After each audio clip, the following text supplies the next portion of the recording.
Hello, everyone. It's a fabulous day here in Washington, D.C., and I hope that you are all experiencing some great weather as well, wherever you're listening in from. Um, Thank you for joining us for this APA webinar on essential job skills for the pandemic and beyond. My name is Peggy Christidis. I'm a Science Program Officer in the Science Directorate of APA, and I will be serving as moderator for today's webinar. As many of you know, this webinar is part of a series we've been doing since March called Staying on Track During a Pandemic.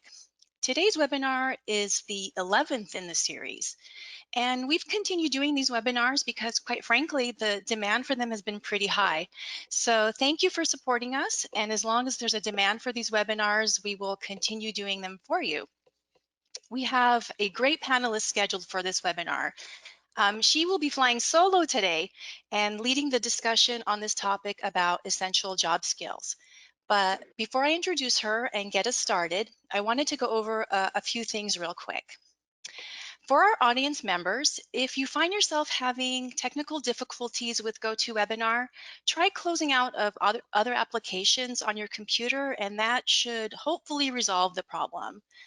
If at any time you get disconnected altogether from the webinar, just try clicking again on the link you received when you first registered, and that should log you back in. We strongly encourage our listeners to ask questions today. You will have an opportunity to do so as the webinar is taking place in real time. The GoToWebinar control panel has a questions tab that you can type your question into. Feel free, please, to type in a question, and we'll try to get to as many of those questions as we can. The slides you'll be seeing today will be shared with our audience in PDF format. You'll receive an email from GoToWebinar that will have a link to the slides, and you can download them. This webinar is also being recorded, and that will be available soon on our Staying on Track homepage. And I'll have a link to that webpage on the very last slide. This webinar will also be transcribed, and that transcription will appear on the Staying on Track homepage as well. In addition, we'll be sending you a short post-webinar survey. And if you can, please take a moment to fill that out. It's always very helpful to get feedback from our listeners. Okay, so with all of that in order, let's begin. For many of us, COVID-19 has resulted in a very extended period of lockdown and closures. I feel like I've been saying this at, at every webinar for several months now. But despite all of that, life must go on, and there are many young psychologists out there who are looking to join the psychology workforce, or at least prepare themselves to navigate the job market sometime in the near future. Or you may already be in the workforce, but you're looking to switch jobs or perhaps advance your career and move up to a better position. So what are some essential skills that as psychologists we should demonstrate and highlight in our resumes and CVs, during job interviews, or simply when we're describing what we do as psychologists? What are some concrete examples of how your psychology education and background have provided you with really important transferable skills that you can apply to any number of jobs? Today's panelist is well versed in this topic and will discuss in much greater detail the essential job skills that many psychologists possess, but may not always realize are important or even worth mentioning.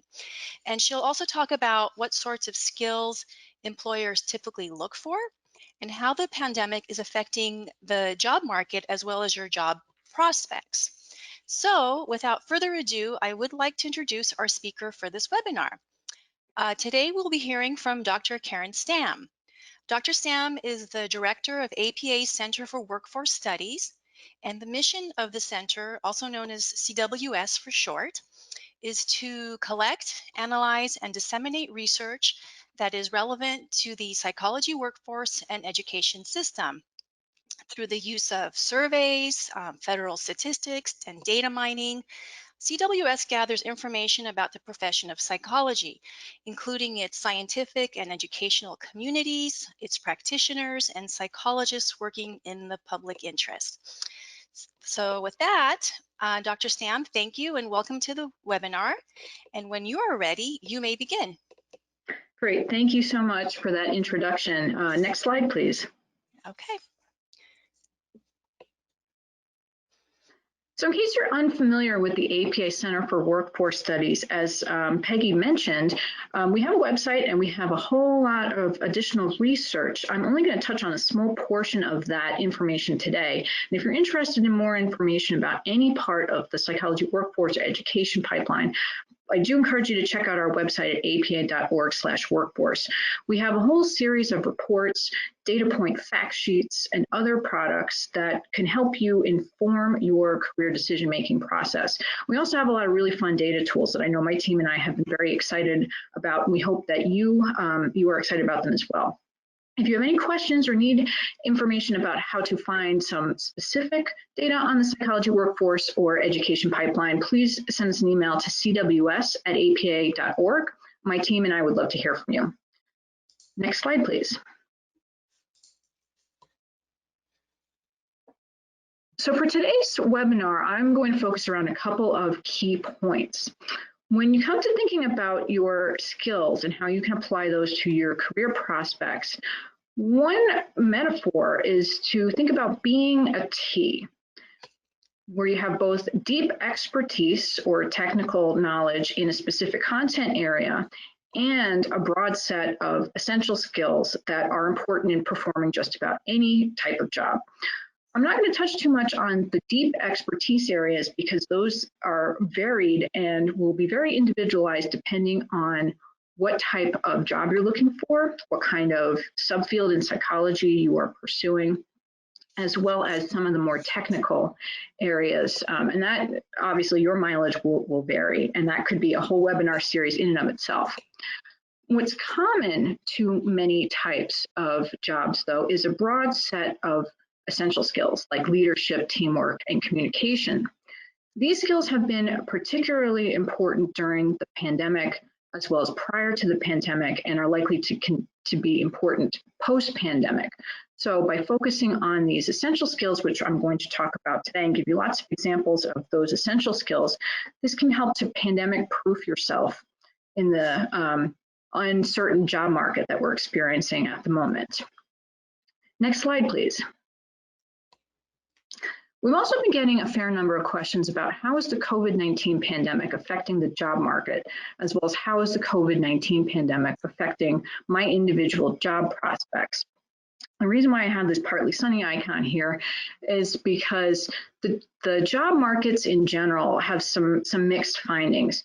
You may have heard about high rates of unemployment, certain sectors that have been disproportionately affected by layoffs in the COVID-19 pandemic.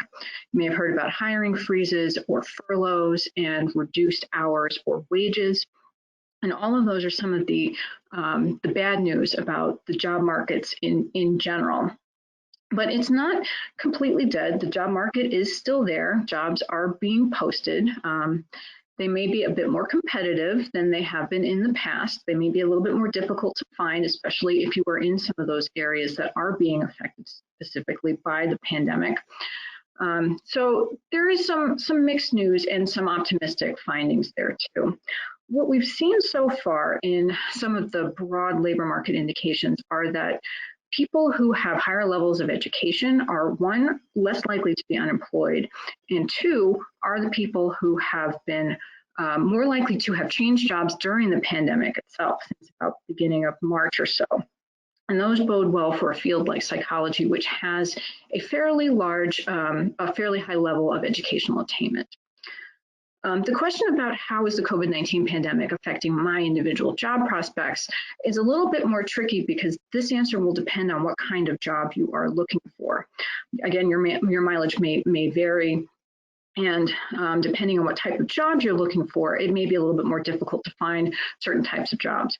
However, I will say that again, I feel like psychology, because we do have a strong backing in the skills that are widely valuable in many types of jobs, that also bodes well. Next slide, please. Early on in the pandemic, we had a hard time finding some of the real-time data specific to psychology within our own data sources. Many times there's a lag of about a year or two, and that was making it difficult to make determinations as to what was happening in real time. However, we were able to look at some external partners and other groups that look at what was happening specifically in the pandemic. One of these organizations is a group called MC, which conducts research on the labor market and produces a good number of reports and other types of useful tools that have some of these more realistic and more up-to-date data efforts. Just recently, MC released a report on the resilient skills as part of the pandemic. And one of the areas that this report focused on was the top quote unquote human skills, that's MC's term, for jobs that were posted during the pandemic. They analyzed all the jobs that were posted in the economy overall in the period from March to July of 2020. And when they looked at the skills that were requested and specified in these job ads, they found 6 top skills, including communication, management, leadership, problem solving, teamwork, and critical thinking. These MC frame these as the human skills and some of the skills that will allow you to survive in the pandemic. I know it has been very challenging as the pandemic has gone on for a long time to adjust to many of the changes that we've all had to deal with. And certainly it's okay if sometimes you feel like the best thing you can do is survive and start another day and continue on and make progress on whatever goals and work you have to do. These are also the skills that will allow you to thrive, in that these are the skills that have become even more important than they were prior to the pandemic, and I think will continue to be important post-pandemic. You may have sometimes referred to lists of skills like this as seen these referred to as soft skills. And I have this term crossed out because it's one that I'm gradually shifting away from when I talk about these kinds of skills. It was originally developed as a direct relation to quote unquote hard skills, or some of the more technical skills or areas of deep expertise.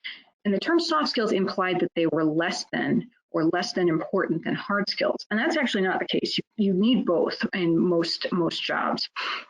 I actually like the term essential skills because these skills are important in the performance in just about any job in some combination. It will vary a little bit from job to job as to which of these skills will be important. These are kind of the root common skills that you need to do in order to be successful at any kind of job. I also like MC's use of the term human skills because this has a very clear connection to psychology as the field that studies human behavior. I also like the term human skills because many of these skills have so far been difficult to translate into technology. I wouldn't totally rule it out at some point in the future because, as we're seeing, there's advances every day in areas like big data and automation and artificial intelligence. But it still seems like a lot of those skills have not been translated very well into technology. For example, can you imagine a virtual CEO? If you're thinking about it right now, that suggestion probably sounds ridiculous to many of you because you can't imagine a robot or not a person having the complex communication, leadership, and critical thinking skills that would lead a CEO to be successful. Similarly, can you imagine a robot writing a journal article?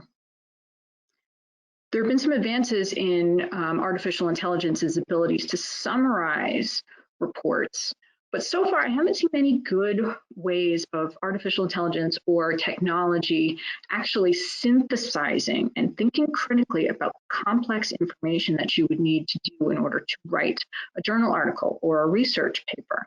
Now, certainly there are components of writing a journal article, like doing a literature search, that can be replaced by technology. You can set up automated alerts in your favorite electronic database system to tell you automatically about research in a key area, so you don't actually have to go hunt that down yourself. But the technology can't then take all of those journal articles and other research studies and synthesize them in any way that makes sense. Now, also, in these postings that were available during the pandemic, 84% included at least one top human skill.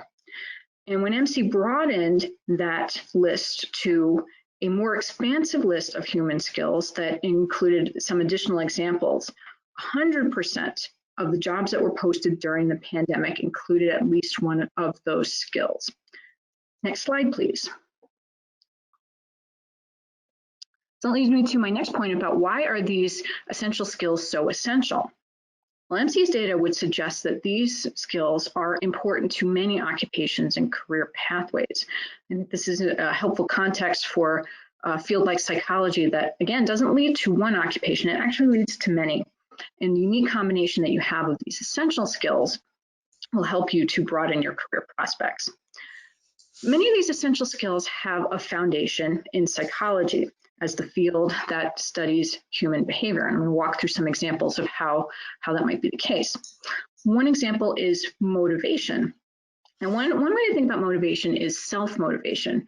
For those of us who had to work or interact more independently and have been physically separated from the people that we interact with on a regular basis, we may have to have some self-motivation to keep ourselves on task. If your job involves leadership, you also might be involved in motivating others to do their jobs and to make progress towards their goals. A second skill that has a foundation in psychology is persuasion. Again, going back to leadership, one view of leadership is that it's behaviors that influence others. That's an inherently psychological definition, and you may not realize that as a leader, part of your job is to persuade people to act or behave in a certain way. And certain careers are also rely heavily on persuasion. For example, if you're in sales or marketing, you might be using this skill to get people to buy a product or to use a service. The third skill related to psychology is data literacy. This could involve data analysis. This could involve thinking critically about the strengths and limitations of data and how to use those data appropriately. And it could also deal with data analytics, which is an extension of data analysis that focuses on finding actionable insights in data. So it would also go back to skills like critical thinking and how can you critically assess the information that we have available to us. Fourth skill that has a foundation in psychology is scientific inquiry. This is where you pose questions and then systematically find ways to address them, similar to what you would do in planning a research study or using the scientific method, or maybe critically assessing a patient or that sort of thing. Oral and written communication are some of the other essential foundations of psychology. So what I'm doing right now is an example of oral communication. Actually, you may not see it because it's some of what I do behind the scenes when I'm planning a presentation like this. What you do in writing a journal article is more of the communication of science, where it has a structure. You start with the background, then you describe your methods and your results, and then you get to your discussion and conclusion. What I'm doing actually in this presentation is kind of flipping that and taking more about the science of communication, where instead of starting at that point, it kind of flips it upside down. So I started off with the key points to orient you to some of the main themes that would be helpful to focus on. I oftentimes spend a lot of time talking about the why is this information important, like I'm doing on this slide. And actually, there's a lot of repetition that's built into it, in part because of the topic today, but also in part because that helps to get information to stick. So now that I've pointed that out, maybe you can think about how you can incorporate those kinds of written and oral communication into your skills.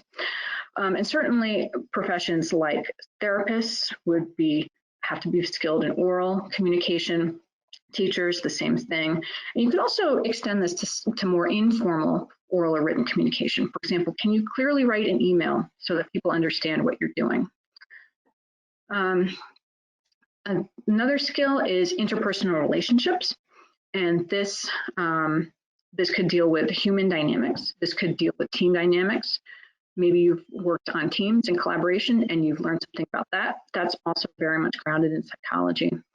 Finally, as a last example, strategic decision-making has a grounding in psychology. Hopefully you're using some data to make your decisions. But if you're not, you're hopefully using methods that are grounded in critically assessing and evaluating information to make a good decision. Now, if you have a job in mind, you could run through this list on your own, and you will hopefully see what I saw a little bit was that many of these skills overlap. And they are, one example could be used under different essential skills that have foundations in psychology. You could probably generate some additional skills that have a foundation in psychology and add them to the list. So that's your homework assignment for some time on your own. Next slide, please. Oops, sorry. Two slides. Okay. And there's another homework assignment that you could do on this list of essential skills, where if you have a career in mind, you could also run through this list of examples, and you could maybe generate some of your own examples or pull out some examples that are relevant from your own experience. I'll give you some more examples here. And if you haven't had any experience yet with looking at job descriptions, that actually might be a good way to start getting some language around how you can describe these skills. Take a look at job description and see what they include in them when it comes to describing the duties, the responsibilities, the qualifications, and then think about how your own experiences provide relevant examples of those skills. So again, going back to leadership, do you use behaviors that influence others? This could demonstrate leadership. So do you match your leadership approach to a particular person in a particular situation? Do you coach them? Do you direct them? Do you delegate? Those kinds of decisions are part of leadership. Have you served as an informal mentor? This could also demonstrate leadership. This could be serving as an informal peer mentor. This could be working closely with people in your class or in a lab or other kinds of work situation. It can also be informally supervising somebody in your workplace. That happens sometimes where you don't have formal supervisory responsibilities, but because of maybe some of the tasks that you work on together, you might be able to have an informal mentoring relationship. One way to think about leadership that's particularly important for students and early career psychologists is to think about leadership potential. Given where you are in your career stage, you might not have a whole lot of demonstrated leadership examples, but you might have examples similar to some of these informal mentoring experiences that could demonstrate the potential. So that might be a way to shift some of your thinking so that you could still include those kinds of skills.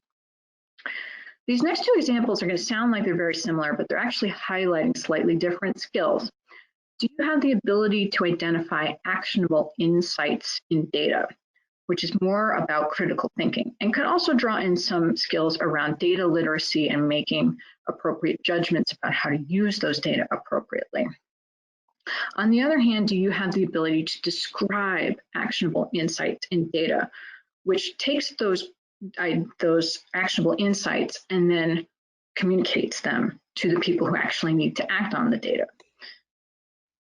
Another example is, have you worked on a group project? Whether this is through your workplace or through a course. If you're like me, I know this is a component of many courses, and I was not a huge fan of working on group projects. But that actually could have taught you something about teamwork. It could have taught you about how people work together and how people collaborate. What's an effective strategy versus what's an ineffective strategy? How do you set goals and meet your deadlines? And even though it is oftentimes difficult to see how your coursework relates to the real world, it's actually something that you're most likely going to do in the workplace, especially when it comes to working with people from different kinds of backgrounds who may have different skills and expertise and roles to play on a group project. Finally, one other example is, can you use the scientific method, which could demonstrate research management, but also project management. Project management is an interesting skill. It's not one that we often see show up specifically, I think in part because it overlaps with a lot of other skills. This is where you take a complex task and break it down into more manageable and small pieces. If you think about what you do in a thesis or a dissertation or an independent project, research project of any kind, you don't get to the end goal of completing that project by focusing on the big goal. You get to the end of completing that goal by focusing on the smaller pieces and making steady progress towards those individual pieces. So that might be one way to think about skills that you have that you may not have thought about those projects or those kinds of breakdowns in certain ways. And there's certainly skills that are important going into the workplace and beyond. Next slide, please. Now, so far I spent just a little bit talking about skills in psychology, but not so much data about psychology jobs in general. What we're seeing on this slide is some data analysis that we did on all of the jobs that were posted in APA Psych Careers job boards in the years 2015, 16, and 17. It's giving us some insights into some of the top skills in those jobs prior to the pandemic. If you've never seen one of these radar plots before, what it actually shows is both similarities and differences across different types of jobs in terms of the skills that were specified in those job advertisements. Where the lines tend to cluster together is areas that are common and similar across different types of jobs. And where you see one or two types of jobs pull out, there's something that's unique about that type of job. So it allows you actually to see both the similarities and differences at the same time. Now, much like what we've seen in some of our other lists of top skills, you can see that leadership, teamwork, and communication are amongst some of the top skills across various types of psychology jobs. You may have noticed that these patterns are very similar, even though the actual terms may vary a little bit. We see remarkably consistent results when we're looking at these lists of skills.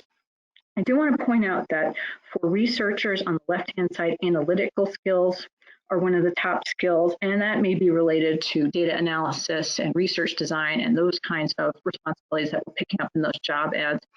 And for faculty positions over on the right-hand side, cultural awareness pulls out as one of the key skills, and it's one that we don't see for other types of jobs. We're certainly going to look more carefully at this in the future because there's a whole lot of interest in terms of responding to racism, systemic inequalities, and other cultural issues that we want to further understand going forward. We suspect that this finding may be related to the requirement for diversity statements in many faculty jobs or language around working with diverse populations, diverse student populations, and we may be picking up that, but certainly an interesting finding and one that we will consider and continue to look at as we move forward with our research. Next slide, please. So one way to think about your career prospects is to start with your skills and then identify occupations that use those skills. You can actually do the opposite as well, where you can start with an occupation and then figure out what kind of skills you would need. It can work in both directions. There's some good news for people who have psychology backgrounds. Psychology degree holders actually work in a lot of different occupational categories. For people who hold a bachelor's degree in psychology, they work in over 90 different occupational categories. Narrows a bit to about 75 at the master's level and over 60 at the doctorate level. And I should note that the underlying data came from the National Science Foundation and includes about 130 different occupational categories. So we see a fairly widespread and a lot of different possibilities for people who have backgrounds in psychology. Now, as you would expect, as you get into higher levels of education, that gets a little bit more specialized, and you see a narrowing of the number of occupational categories that are represented in these data. But if you were to draw a picture around this figure that's on the slide right now, it would not narrow to a pyramid with a small number of occupations at the top. It would actually look more like a trapezoid with a fairly flat top level at the doctorate level. I should note too, with the doctorate level, there's two occupations that account for about half of psychology doctorate holders. And those are not surprisingly psychologists of any type, mainly practitioners, but also IO and other types of psychologists, as well as psychology professors. Those two occupations alone account for about half of psychology doctorate holders. The other half work in nearly 60 other occupational categories. So even at the most specific level, there's lots of career occupations in terms of possibilities for career pathways. At the master's level, it is mostly practitioners like psychologists, counselors, and other types of social workers and other behavioral health occupations. And at the bachelor's level, it's the most specific where, or I'm sorry, it's the most broad where there really isn't any one category given this widespread that pops out as being important. We do actually see clusters of jobs in leadership positions at all of these levels. These would include occupations that range from your top level executives like your CEOs to mid-level managers to education administrators and health and medical managers, other types of mid-level managers as well. So again, that kind of does suggest that there's some leadership potential for people who have backgrounds in psychology, regardless of what level their degree is at. And actually, at the bachelor's level, one of the more common primary work activities is management. So that also suggests that there's some leadership potential for people who have backgrounds in psychology. Now, unfortunately, due to time, I could only scratch the surface on these data, and there's a whole bunch of additional information that's in our interactive careers in psychology data tool where you can actually drill down and look at all of these occupational categories. And the link is up there. So I do hope that at some point you have a chance to poke around with that. I know this is one that I use this tool on a near daily basis. So I hope it has some useful information to help broaden some of your career prospects. Next slide, please. So to summarize a few resources that I'll show on the next slide and some of the actionable points, when you're trying to plan your career, you want to think about being a T. You want to emphasize both the deep expertise in a particular area, which will help to narrow down your career prospects to a more manageable group, but you also want to think about a broad set of essential skills. And that would include things like teamwork, leadership, and communication.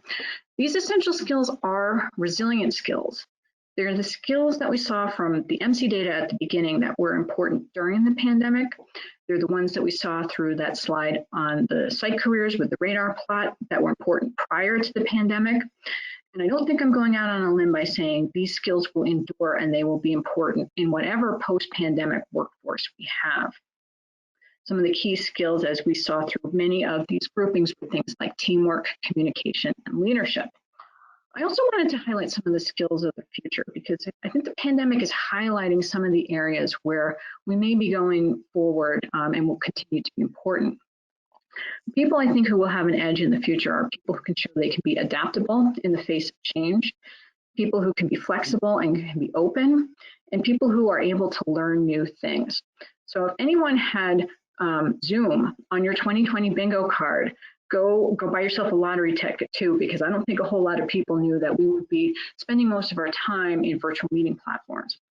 Now, actually, I'm going to give you an example from early on in the pandemic that happened to me. I had one day where I had to use 3 different virtual meeting platforms back in March. And I remember at the time being very overwhelmed by the interfaces were a little bit different. The basic functionality was the same, but how you actually engaged with each one of those platforms varied a little bit. And that was hard to manage. But now that we're down the road several months, I've learned how to use all 3 of those platforms better. If something else came along and replaced Zoom or GoToWebinar or Microsoft Teams or pick your favorite virtual meeting platform, maybe something moves, Zoom spelled backwards, I am sure I would feel a lot more comfortable now that I've shown I can be adaptable and have learned, again, better how to use those tools. Next slide, please. And if you do find yourself in a position where you're trying to look at the job and you find that that may be difficult, I think it's important to have some realistic expectations about job prospects. It does look like it's going to be a more competitive job market than it has been in the short term, and I have no good indications as to when that's going to let up. So anything you can do to help to have realistic expectations about your job prospects, maybe readjust as you go along. Your goal may not necessarily be land your dream job. It may be get a job and land any job. That's okay. That is a realistic goal at the moment, given the situation. One way that you can kind of think about your skills, especially these essential skills, is a continual process of self-reflection. There's a lot of different ways you can do this, whether it's through a formal system or an informal system. I've actually been using a framework for many years that focuses on talent, joy, and need. A very simple way that you can do this on your own is to ask yourself 2 questions. What skills do you have, and what skills do you need. If the skills you have match the skills you need, then you can use that information in your job search to look for jobs that will allow you to use those skills. If the essential skills you have do not match the skills you need, then you can think about ways that you can build experiences in those areas, particularly around things like teamwork, leadership, critical thinking, and those sorts of skills. Once you have that information, then take a look at job descriptions that are actually posted and see the ways that they describe the qualifications, duties, and responsibilities. And then you can try to think about how you can mimic some of that language in your own application processes. If you find that you're kind of stuck in terms of your job prospects and your career possibilities, one resource I really like is ONET's job profiles. And the web address is here.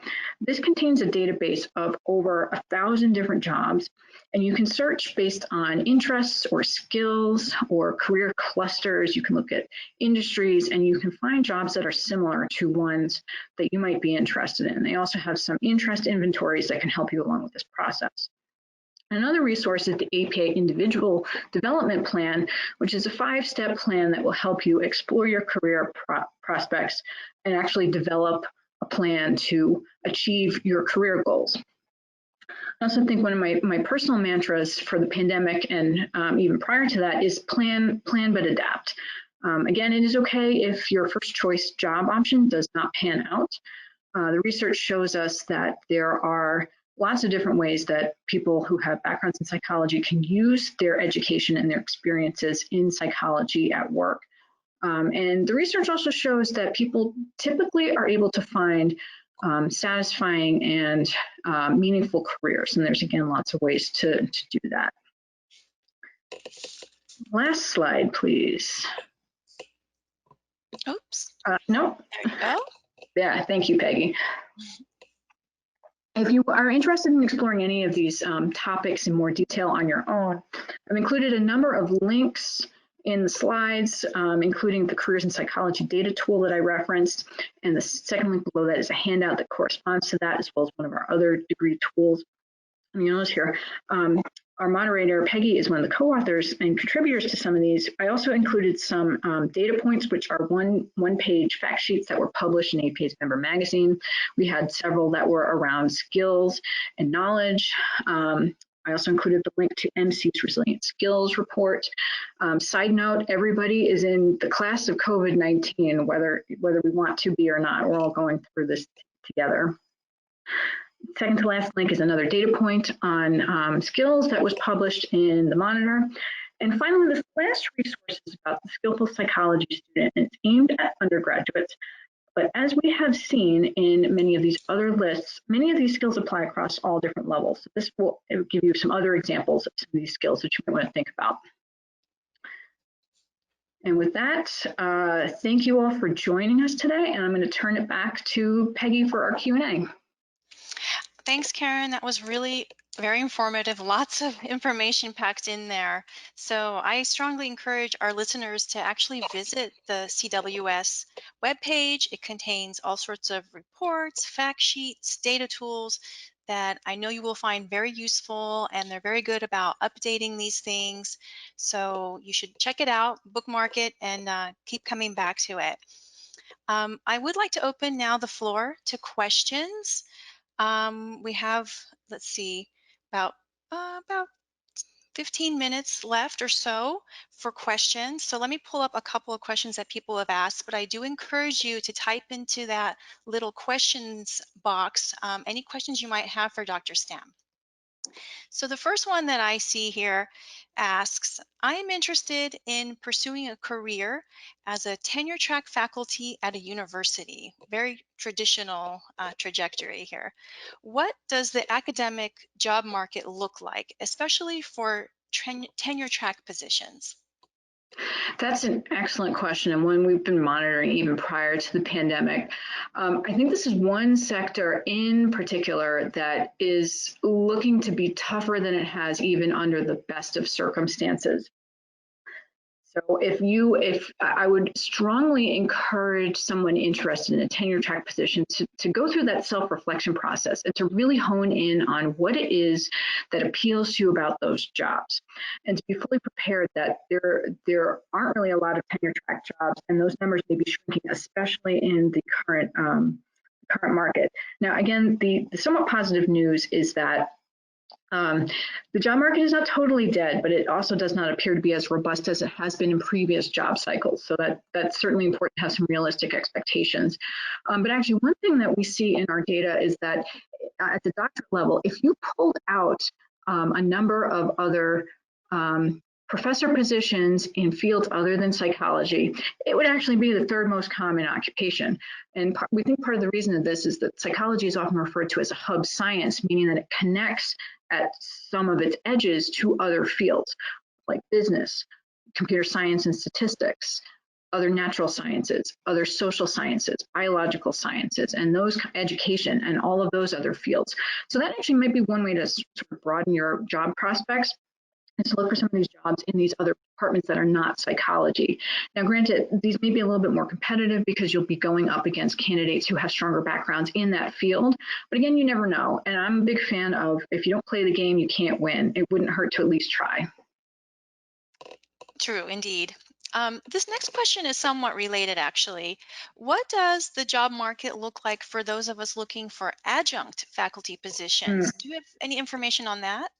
It's a good question. Not that I've seen specifically. I feel like these are a little bit harder to find because they're often word of mouth or through various listservs and stuff like that, where they go through some of the more informal channels, whereas a tenure track position will often have a formal search related to it. So if you're looking for adjunct positions and you're geographically limited, target any institution in your area. That might be a good strategy. Okay, great. I would actually, let me just add one thing to that too. I think too, going back to technology, the people who will have an advantage here, especially for the foreseeable future, are anyone who has experience teaching online. That is certainly a valuable skill, and that's not something that people know how to do automatically. It is not. It's not just as simple as recording your lectures and presenting them through Zoom or doing it synchronously, where you have the students live.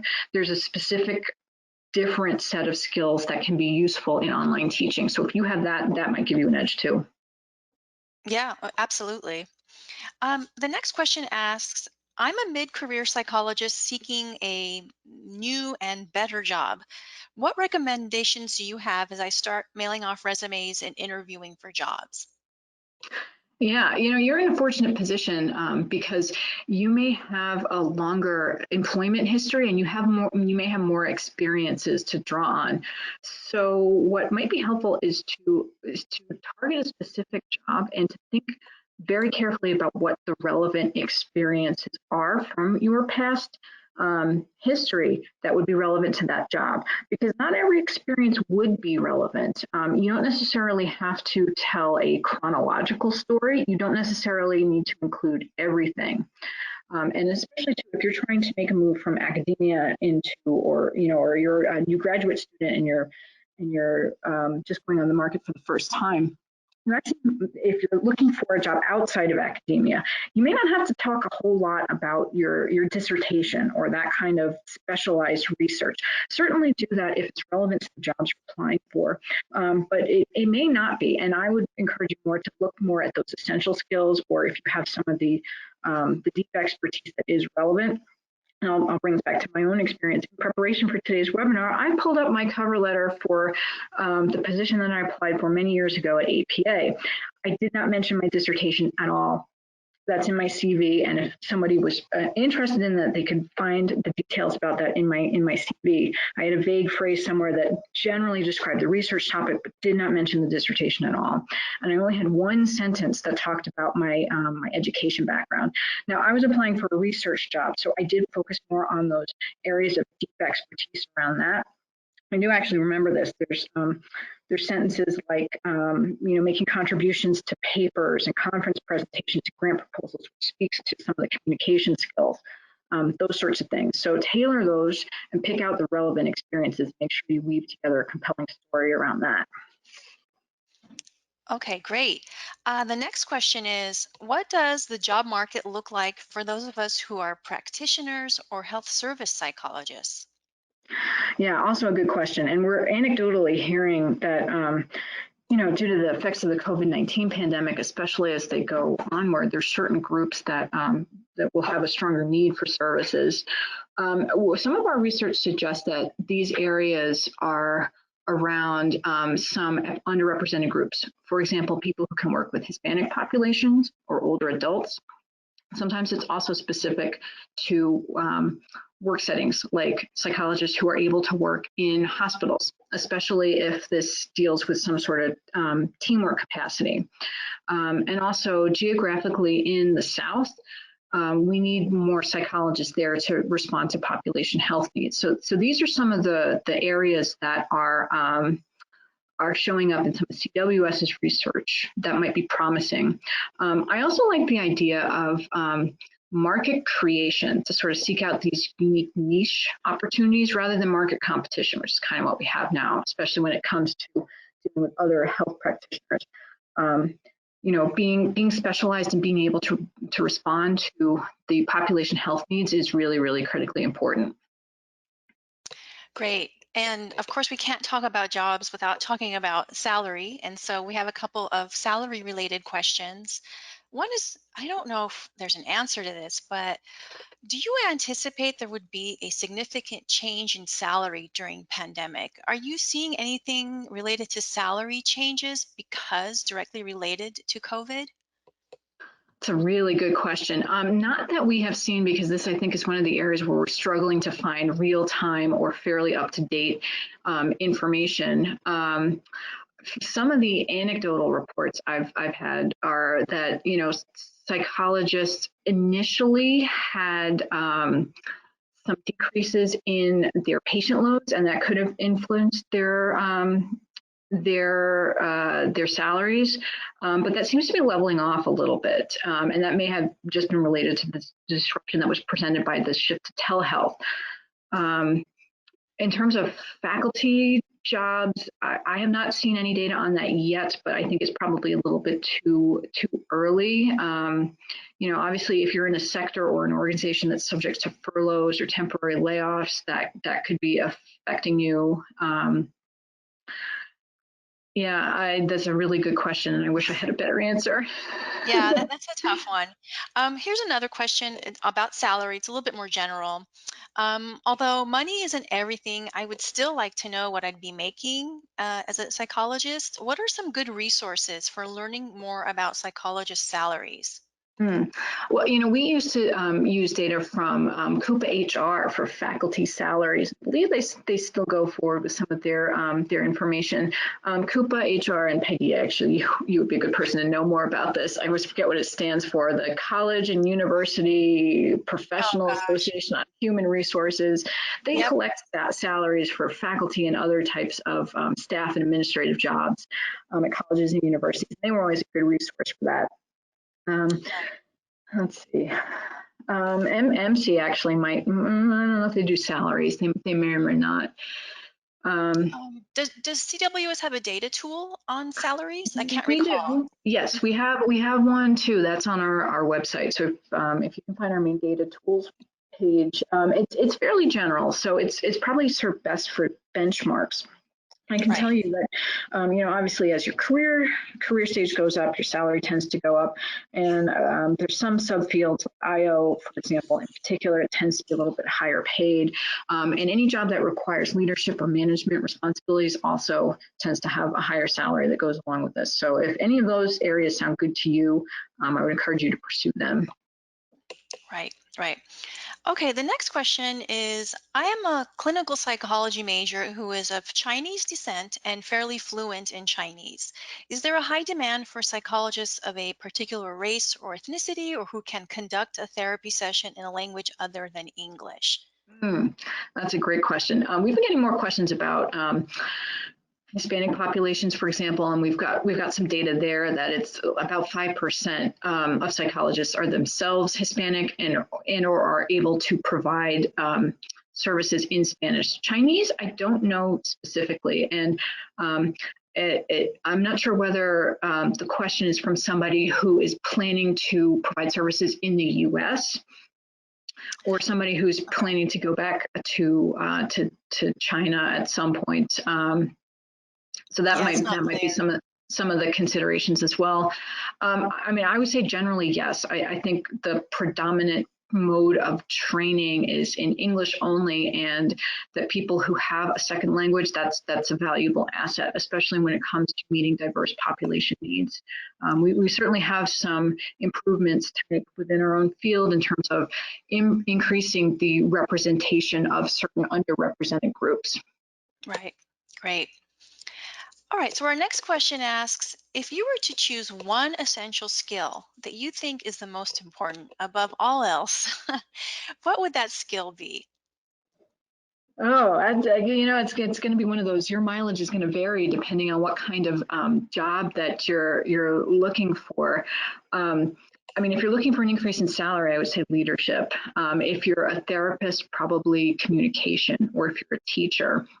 Um, Actually, you know what? I would maybe put that above all else because that seems to be the one common skill across everything.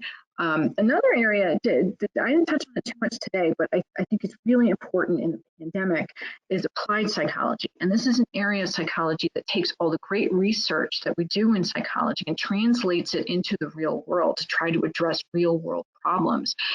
That's not an easy skill to master, to be able to take that research and communicate it in a way that people who don't necessarily have backgrounds in psychology can actually understand. So, for example, one thing is, how do you help students engage effectively in virtual learning, which to many of them is a very different paradigm than what they are used to. Psychology and other fields have a lot of existing knowledge about this. And, you know, if you're a parent and you've got a young child, or just, you know, any student of any level, you need the concrete tips. And you want them to be grounded in evidence, but you need them, you know, you don't want to go read the journal article, you just want the key points. Those skills I think will be very important. Yeah, related to that, APA just hired a new director of applied psychology, so that's definitely on the radar right now, and an important skill for sure.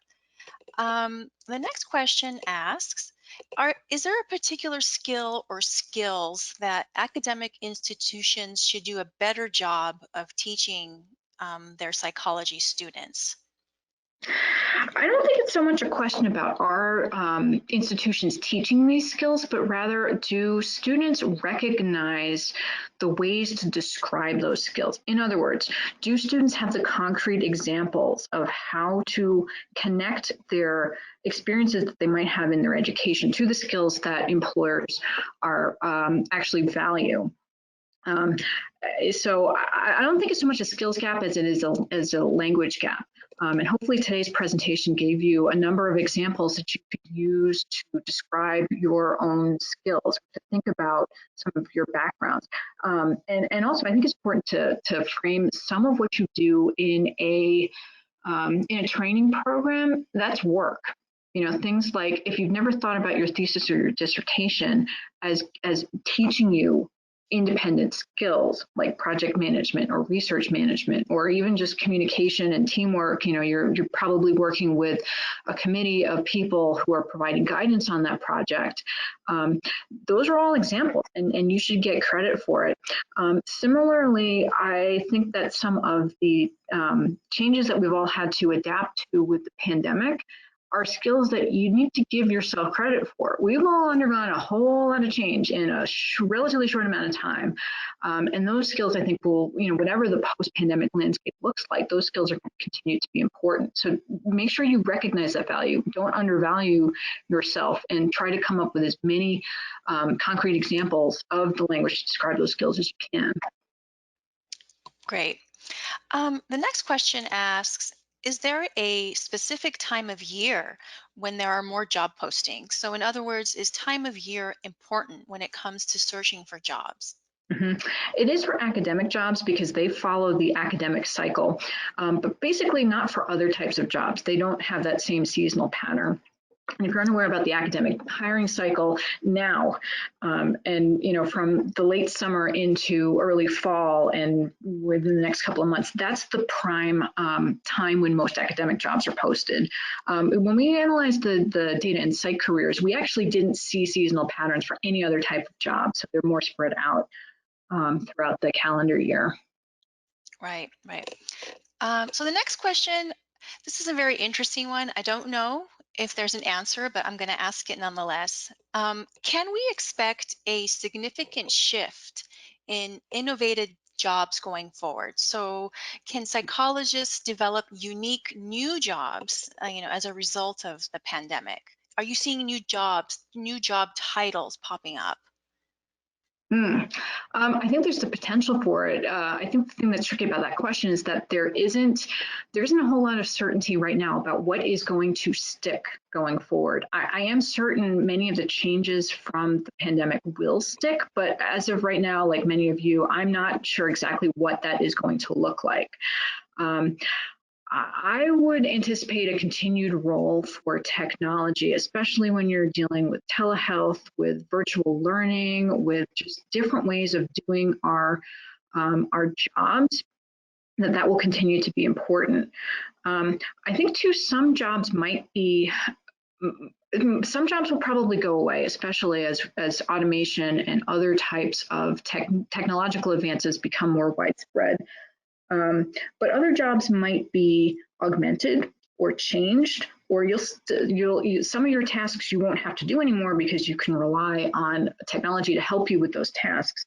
And then there are other jobs that are new jobs, and I don't have any good indications to what those are, but they might kind of crop out of technology advances. So one example of I mentioned it's sort of a little bit earlier.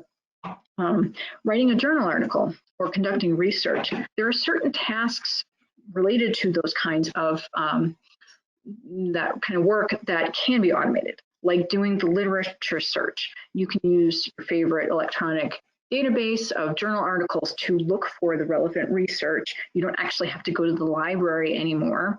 You don't have to look at the physical books. You can use technology to help you sift through all of that information.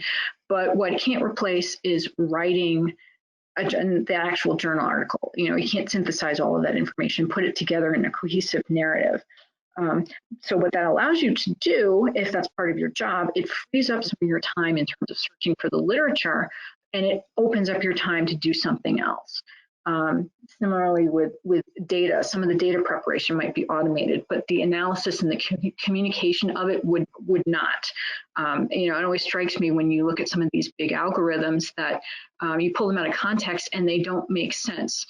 Algorithms don't know how to make meaning always out of data. They're just looking at it from a purely statistical or analytical nature, and you need a human to go look at the data and say, well, how do I actually use this going forward? So I don't know. It's a good question. I'm maybe a little bit more optimistic. I see the potential. There are certainly some pitfalls, especially around ethics, that we need to be careful of. But I do see some new opportunities in ways that I don't think we know yet. Great. Well, we have about a few minutes left. So I'll ask you one last question. What parting thoughts do you have for today's audience? Don't sell yourself short in terms of the value of your skills, especially when you're coming with employers. It's particularly true of women. If you're in a position where you're negotiating for salary, never hurts to ask in most cases. And also recognize that you have a lot of options.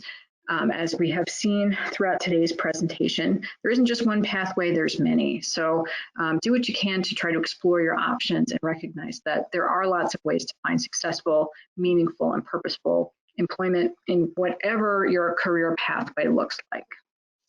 Indeed. And unfortunately, we are all out of time. I want to thank our guest, Karen Stam, for taking the time to talk to us today.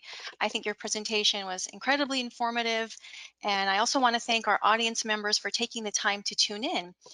You can visit the Staying on Track landing page to see what other webinars are coming up in this series. And you can find links to recordings of previous Staying on Track webinars on this webpage. At the conclusion of this webinar, we have a short survey for you to take. I really encourage you to take the time to complete it as we use that information to develop new webinars and make improvements. And with that, that concludes our webinar. Many thanks to everyone for being here today. Have a wonderful day. And of course, stay safe out there. Bye-bye.